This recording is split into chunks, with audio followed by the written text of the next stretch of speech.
Imagine looking into the thick atmosphere of the largest planet in our solar system and discovering traces of life, not on a rocky planet like Earth, but in the chaos of gas, storms, and pressure on Jupiter. Sounds absurd? Maybe. But that is exactly what is currently being discussed in the scientific community.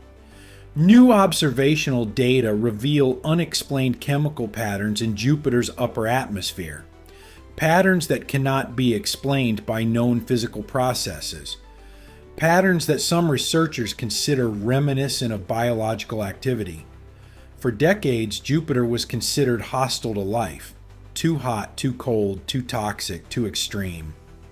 But now old hypotheses are becoming relevant again.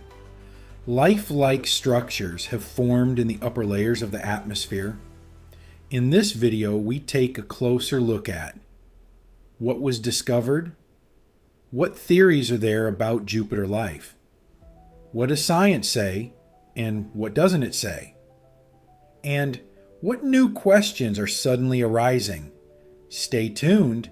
You'll find out why the planet we long considered uninhabitable is suddenly becoming the most exciting place in the solar system. When we talk about extraterrestrial life, many people think of Earth-like planets with oceans, an atmosphere, and perhaps even green landscapes. But what if the reality is completely different? What if life clings to places that seem completely hostile to us? Jupiter, the largest planet in our solar system, is one of these places. A gas giant with almost 1,300 times the volume of Earth and over 300 times its mass. Yet, despite its size, it lacks familiarity.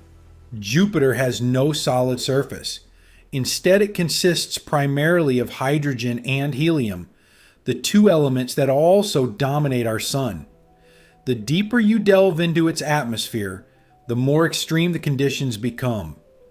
Temperatures in the outer cloud layers drop to below minus 140 degrees Celsius, while the interior reaches thousands of degrees Celsius. And the pressure? It increases so much that just a few hundred kilometers below the cloud cover, everything, be it technology, metal, or biology, is completely crushed. Space probes like Galileo were destroyed by these tremendous forces within minutes before they could provide any deeper insights. But it's not just the pressure and temperature that make Jupiter a nightmarish place for life as we know it. In addition to hydrogen and helium, its atmosphere also contains chemically aggressive substances such as ammonia, hydrogen sulfide, and methane, a mixture that is toxic to life on Earth. And then there is its magnetic field. Jupiter generates the strongest magnetic field of any planet in the solar system, 20,000 times stronger than Earth's. This magnetic field produces massive radiation belts that bombard not only its moons, but also any approaching satellite or spacecraft with high energy, biologically destructive radiation. In short, Jupiter is a planet on which one cannot live. At least, that's what people thought until now. Amidst this chaos of storms, gas, and radiation, new observational data suddenly comes into focus for research. Data that shows something that doesn't fit this picture. Something that cannot be explained by known physical processes. Scientists speak of chemical anomalies, patterns in the atmosphere whose origin is unknown. And this is where the real story begins. These anomalies resemble patterns we know from biological processes on Earth. So what if Jupiter, contrary to all expectations, is not dead after all? What if up there in the cold yet dynamic cloud bands, something has developed that contradicts our understanding of life? A thought that is not only fascinating but also disturbing. Because if life is possible even here, where else is it? For decades, Jupiter was considered a planet that played no role in the search for life. Too extreme, too forbidding, too dangerous. The attention of astrobiologists was rather focused on moons like Europa, under whose ice layer a global ocean could be hidden. Jupiter itself was a kind of supporting character, impressive but irrelevant when it came to biological questions. But that has now changed. In recent years, a series of measurements collected by space telescopes such as the James Webb Space Telescope and ground-based observatories have caused excitement in the scientific world because they show chemical signatures in the upper atmospheric layers of Jupiter that are not so easy to explain. It is about the accumulation of certain molecules, such as phosphine, a gas that is produced on Earth almost exclusively through biological processes. Phosphine was already discussed in 2020 in connection with possible traces of life on Venus. Now it also appears in the dense atmosphere of Jupiter. In addition, there are localized chemical irregularities. Certain cloud bands show increased concentrations of nitrogen compounds that are unlikely to be stable under natural conditions. There are also patterns in heat emission that indicate a constant flow of energy in enclosed areas, almost as if some kind of internal metabolism were taking place there. Of course, this is not proof of life, but these patterns fit surprisingly well with theoretical models proposed by Carl Sagan and later scientists. Models that assume hypothetical, floating life in the atmosphere of a gas giant. In these scenarios, life could not exist on a solid surface, because there is none, but instead reside in a specific layer of the atmosphere where pressure and temperature are stable enough. Instead of cell walls like ours, such organisms could be giant, gas-filled bubbles, light enough to stay suspended but complex enough to interact chemically. Some researchers call them floaters, others sinkers. Depending on how they might move through the dense atmosphere, they would absorb sunlight, use chemical energy, perhaps even communicate, and suddenly a dead gas giant becomes a planet full of questions. What creates these patterns? Why do certain regions show chemical changes that could mimic biological activity? Is there another still unknown chemical explanation? Or have we actually come across evidence that life is not only possible on solid planets? The debate in the scientific world is controversial but open, because one thing is certain: these observations are real, and they fundamentally challenge our understanding of life and environmental conditions. When seriously considering the concept of life on a planet like Jupiter, one must rethink a fundamental question. What is life? And how far can it deviate from our understanding and still be considered as such? On Earth, life is based on cells, membranes, water, and carbon chemistry. But this is only one form life can take. The conditions on Jupiter force us to think beyond these limits. In the 1970s, the astronomer Carl Sagan, together with Edwin Salpeter, developed one of the earliest and most fascinating theories about possible life on gas planets. They described a hypothetical ecology in Jupiter's atmosphere, consisting of three types of life forms: sinkers, floaters, and hunters. Sinkers: small, dense particles or microorganisms that do not actively move and simply sink through the atmosphere, similar to plankton in the ocean. They would exist in certain chemical layers where they could draw energy from sunlight or chemical reactions, until they are destroyed by increasing pressure. Floaters: probably the most exciting category. Giant balloon-like creatures filled with lighter gases to stay suspended at a certain altitude. These beings would probably be several kilometers in size, with thin outer shells that could absorb, perhaps even reflect or direct light. You could imagine them as biological zeppelins that are kept stable by gravity and buoyancy. Their energy production could be achieved through photochemistry or oxidizing reactions, similar to plants, but in a gaseous environment. Hunters. The most enigmatic class. Mobile, energy-intensive organisms that could consume other living beings. A kind of predator of Jupiter's atmosphere. Sagan called it speculative but not impossible, especially if floaters formed a stable population. These ideas may sound bizarre, but they are based on real physics and chemistry. It's not about little green men, but about systems that interact with their environment, absorb energy, maintain stability, and perhaps can even process information. Researchers at NASA and other institutes have since attempted to mathematically model the possibility of such systems. The focus was less on concrete evidence of life, but rather on the question, based on the known physical conditions, could there be a form of stable, self-sustaining structure that cannot simply be explained by weather influences or chaotic movement? The results were surprisingly open. Under very specific pressure, temperature, and radiation conditions, there are theoretically stable windows in Jupiter's atmosphere that could allow such a biological layer to exist. Of course, there is no proof to date, but also no clear refutation. And this is exactly where the gray area between science and possibility begins. What we know, there are anomalies. What we don't know, what they really mean.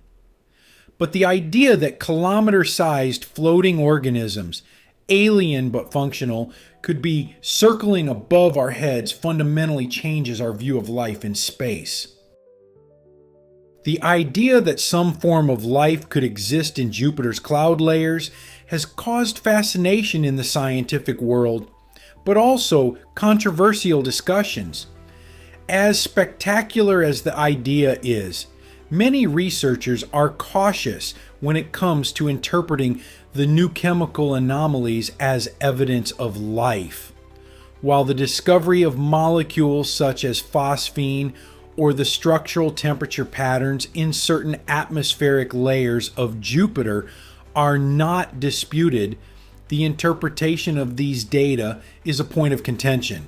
Some astrobiologists are enthusiastic, pointing out that every biological signature, no matter how faint, must be taken seriously in an otherwise hostile environment, precisely because Jupiter is so inhospitable. Stable, repeatable chemical signals, there would be an even stronger argument for unusual processes, perhaps even biological ones. Other scientists remain skeptical, and for good reason. They warn against speaking of life too soon without ruling out other explanations, because certain abiotic processes, i.e., purely chemical physical processes, can also produce molecules such as phosphine. For example, through lightning discharges, volcanism on the moons, or unknown reactions in Jupiter's deep atmosphere. Another problem is the resolution of the measurement data. Many observations come from remote measurements using infrared spectrometers, whose data can be distorted by different atmospheric layers. Some researchers are therefore calling for concrete in situ missions, i.e., space probes that take and analyze samples directly in the atmosphere. The models of floaters and sinkers, which were initially only speculative, also met with divided opinions. While some researchers are developing the concept further and even refining it with AI-powered simulations, others see it more as an intellectual exercise than a real-world prospect. But a new trend has emerged in modern astrobiology. There is increasing talk of agnostic biosignatures, evidence of life without a fixed biological definition. This means that if a process is observed that cannot be explained by known non-biological processes, it is seriously considered as a possible biological clue, even if the life behind it functions completely differently than we know it. And that's exactly what makes Jupiter suddenly interesting again. Not because we know that life exists there, but because we can no longer rule it out. It is this uncertainty that drives many researchers, because precisely where no one suspected life, there could be evidence of a completely new biosphere.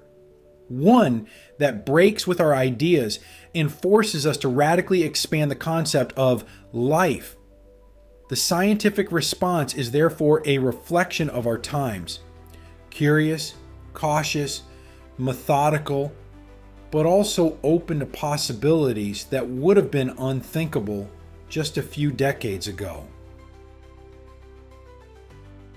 For decades, humanity has been looking to the sky with one central question: are we alone in the universe? The search for life focused primarily on planets that are similar to Earth, with a solid surface, water, an atmosphere, and moderate temperatures. But the discussion about Jupiter and what might exist there calls this entire search scheme into question. If it turns out that even a planet like Jupiter could show traces of biological activity, then we will have to completely rethink our ideas about where life can arise, because what was previously considered life-friendly could in reality be only a small part of a much broader spectrum of possible habitats.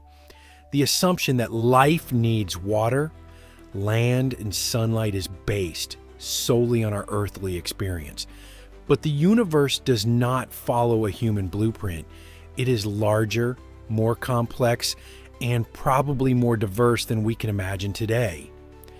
Many scientific missions are already increasingly focusing on so-called non-classical habitability zones.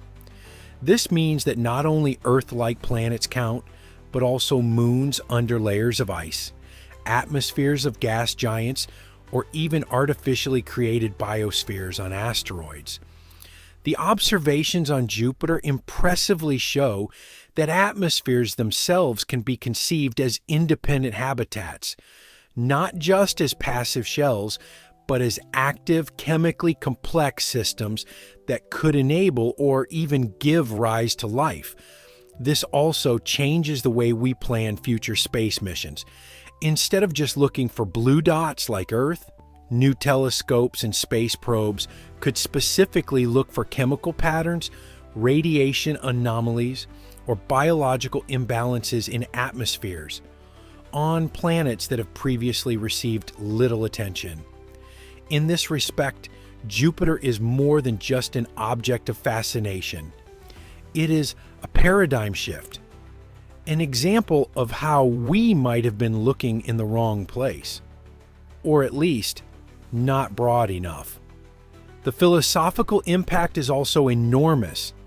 If life is possible on a gas giant, what does that say about the uniqueness of life on Earth?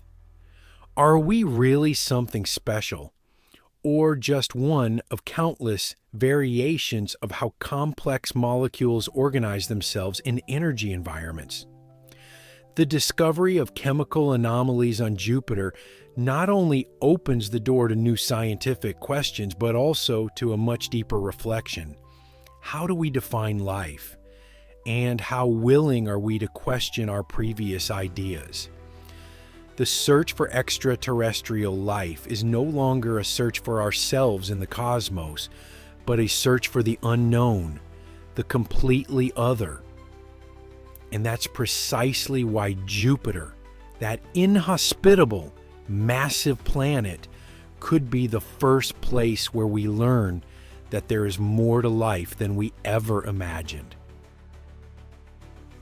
So far, we have only talked about chemical traces, atmospheric anomalies, and theoretically possible life forms, none of which proves that life actually exists on Jupiter, and certainly not intelligent. But this is precisely the question that occupies many minds, even if it is only spoken in a whisper. What if we discover not just life, but thinking, intelligent life? A scenario that would fundamentally change not only science, but all of humanity. For centuries, philosophy, religion, and science have struggled to define the special place of humans in the universe. With a single scientifically confirmed discovery, a signal, a pattern, a deliberately created structure, all of this would be a thing of the past. Humanity would have to reposition itself, no longer as the center, but as part of a larger biological and perhaps even technological landscape. Given the extreme conditions, pressure, radiation, lack of surface, an intelligent species would have had to have evolved there completely differently than we do. They could not have known fire, no tools in the classical sense, no cities, no technology like ours. But intelligence is more than technology. Perhaps it would be a collective intelligence distributed among giant floating organisms that communicate through chemical signals, or a form of knowledge transfer about light patterns, temperature fields, or electromagnetic radiation. What looks to us like a chaotic game of cloud movement could in reality be a highly complex exchange of information. The first big question would be, how do we communicate with something that has no common ground with us? No language, no symbols, no common evolutionary context? The second question, how do we deal with the knowledge that we could be observed without realizing it? If intelligent life exists on Jupiter, it may have lived there for millions of years, long before humans even appeared on Earth. Maybe it's noticed us long ago. Maybe it's deliberately reserved. Maybe it's indifferent. The consequences would be profound. Religions would have to realign themselves. Worldviews would be shaken. Political systems would have to find answers to questions for which there is no prior experience. Who speaks for humanity? How much can we reveal? What is our place in the universe? Even in science, such a discovery would usher in a new era, one in which we no longer just explore, but interact. We don't know anything yet. For now, there are still patterns, hypotheses, and fascinating thought experiments. But if one day it turns out that not only molecules but thoughts are circling in Jupiter's clouds, then humanity will be faced with its greatest question. What do we do when the universe answers us? We have learned that Jupiter is not a place where life should be. And that's exactly why it's so remarkable that we're even talking about it, because the true value of the discoveries lies not only in the chemical traces, the hypothetical organisms, or the wild theories about alien intelligence. It lies in what they do to us, to rethink our conception of life, consciousness, and existence. The Earth was long considered the gold standard of life, a planet with exactly the right conditions, temperature, water, atmosphere, on which complex structures could form. But the further we look into space, the clearer it becomes. Earth is not unique, and perhaps our form of life is just one of many possible ones. Jupiter symbolizes this, a planet that seems to refute everything, but precisely by doing so, creates space for new thinking. What if there is a life that adapts to the pressure rather than escaping it? What if intelligence is not based on language but on vibration, light, temperature? These considerations have concrete consequences. Missions such as JUICE, Jupiter, Icy Moons Explorer, and Europa Clipper we'll explore Jupiter's moons in the coming years. But what if answers are hidden in the atmosphere itself? Perhaps we need new probes, not ones to land, but ones to hover, to observe, equipped with instruments that look not just for rock or water, but for complex patterns, rhythms, repetitions, patterns that are not random, patterns that perhaps say more than we understand at first. Jupiter is not just a planet, it is a mirror for our curiosity, our imagination, but also our limitations. Because every new discovery, every hint of the unexpected, no matter how small, opens up our worldview. Not because we can now prove that life exists there, but because we can no longer say with certainty that it doesn't. And that is exactly what makes science come alive. Not the final answer, but the willingness to ask the questions for which we do not yet have a language. What if Jupiter is actually more than just a gas giant? What if a process takes place in its mighty storm bands that not only shows us how big the universe is, but also how limited our view has been so far? Maybe we'll never know if there's anyone up there, but maybe it does. And when that moment comes, will we be ready to listen?